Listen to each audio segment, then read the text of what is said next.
Europe Matin. Il est 7h45, le débat des éditorialistes. Swazik Kemener de Marianne, Sylvain Courage de l'Obs. Bonjour à tous les deux. Bonjour. Ça ressemble à une série télé sur le thème de la rentrée. Premier épisode avant-hier avec le gouvernement. Deuxième épisode hier avec la France Insoumise. Troisième épisode, c'est aujourd'hui avec Valérie Pécresse, mais pas encore avec Wauquiez. La rentrée à droite, Swazik Kemener, c'est chacun de son côté. Oui, c'est en ordre dispersé. C'est pas nouveau d'ailleurs. C'est depuis 2012.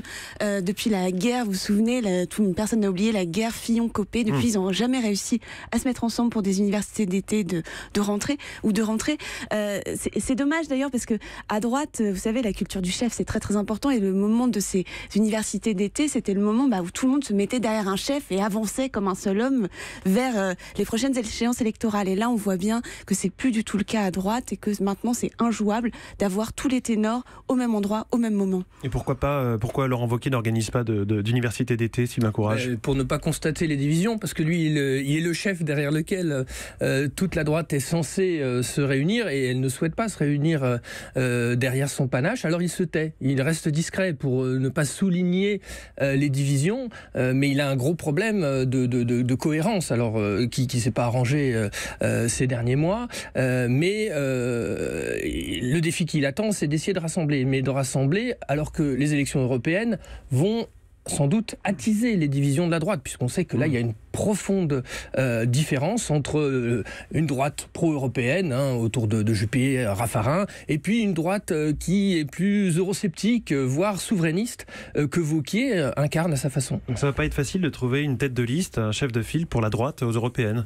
Oui, alors la surprise, c'est que Laurent Wauquiez cherche maintenant quelqu'un de plutôt pro-européen. C'est-à-dire que les noms qui émergent aujourd'hui ne sont pas du tout des noms de souverainistes. On entend par exemple Michel Barnier, on entend Jean Leonetti. Alors, ce serait une façon évidemment d'empêcher Emmanuel Macron de construire, ce qu'il espère, sa grande liste pro-européenne qui mange tout sur son passage. Michel Barnier est aussi courtisé par La République En Marche. Bien sûr, il est courtisé de partout, mais les signaux que donne Laurent Wauquiez, on se souvient, il avait écrit un ouvrage très très critique sur l'Europe. Ça, c'était à la fin du quinquennat Sarkozy, et on voit bien que depuis quelques mois, il essaie de mettre un peu d'eau dans son vin pour justement éviter une fuite de toutes les troupes vers La République En Marche. C'est pas gagné, pour l'instant on n'a pas la tête de liste, on ne saura pas, je pense, avant le début de l'année prochaine. Sylvain Courage, effectivement, vous parliez du silence de Laurent Wauquiez cet été, à part une interview sur Europe 1 d'ailleurs, au lendemain de l'affaire Benalla, et puis ensuite dans le Figaro 2 jours plus tard, il n'a rien dit depuis un mois.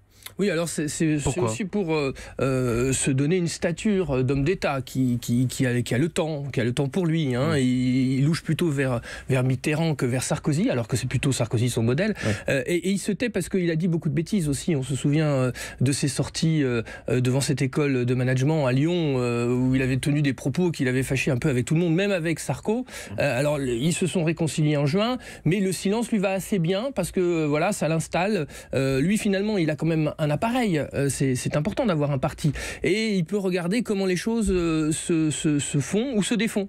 Et précisément l'affaire Benalla, pour lui, c'était assez idéal, parce qu'il y a un certain nombre de députés qui sont allés au combat. Lui, il n'est pas député, il n'est pas à l'Assemblée, donc il a pu voir Macron entrer dans les difficultés, ce qui est pour lui est plutôt une bonne chose, et il se donne du temps, parce que le travail qu'il a à faire de recoudre cette droite, c'est un travail long et patient. Alors aujourd'hui, celle qui fait sa rentrée à Brive-la-Gaillarde, c'est Valérie Pécresse.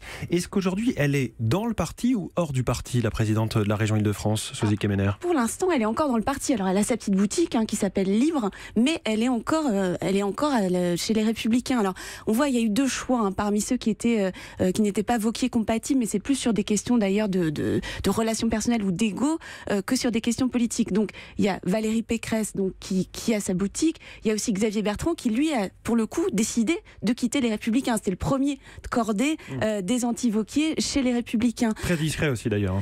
Alors, il s'exprime de temps en temps, il s'exprime sur les sujets des Hauts-de-France dont il est président. Sur les sujets des Hauts-de-France, et surtout, il s'exprime en décalage, et c'est intéressant, avec Emmanuel Macron, parce qu'on a pu penser à un moment qu'il allait se rapprocher d'Emmanuel Macron. Souvenez-vous, il était même cité comme possible Premier ministre à un moment du quinquennat.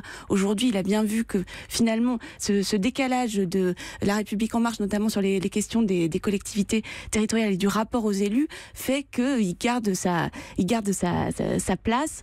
Donc il est ni chez, c'est les Nini en fait, il est ni chez Wauquiez ni chez Macron. Ils espèrent à un moment ou à un autre tirer leur épingle du jeu, même si bon, le chemin est quand même très étroit. Si on se projette sur cette année politique qui démarre, nouvelle année scolaire, nouvelle année politique, est-ce qu'il y a des sujets sur lesquels Laurent Wauquiez va challenger, va proposer des solutions? Parce qu'il nous a promis un shadow cabinet, donc c'est un projet alternatif permanent, quoi. Oui, ça c'est une promesse récurrente et que font les camps en général. En France, ça fonctionne pas vraiment comme ça, mais il y a des sujets effectivement sur lesquels il peut avancer. Alors il y a notamment le sujet des migrants. On voit bien que la droite cherche Macron sur ce terrain parce que ça peut le couper de l'électorat de droite.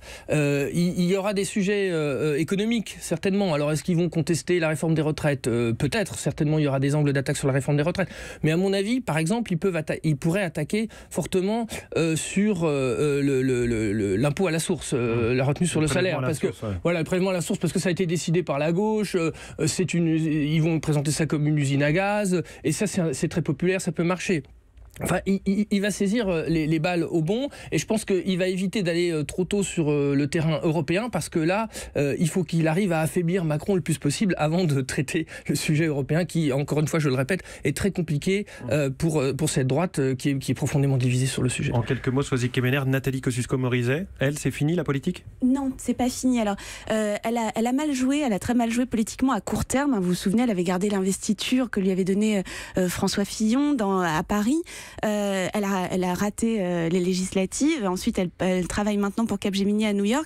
Mais elle fait partie de ceux à droite qui, justement, n'ont pas flirté avec le pouvoir. Donc, on sait qu'elle a toujours eu des très grandes ambitions, des hautes ambitions. Elle rêvait d'être la première femme présidente de la République.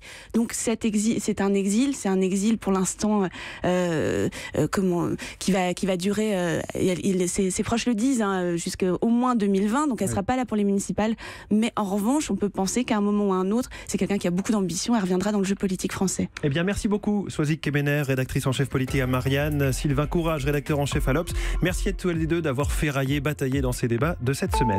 Europe 1.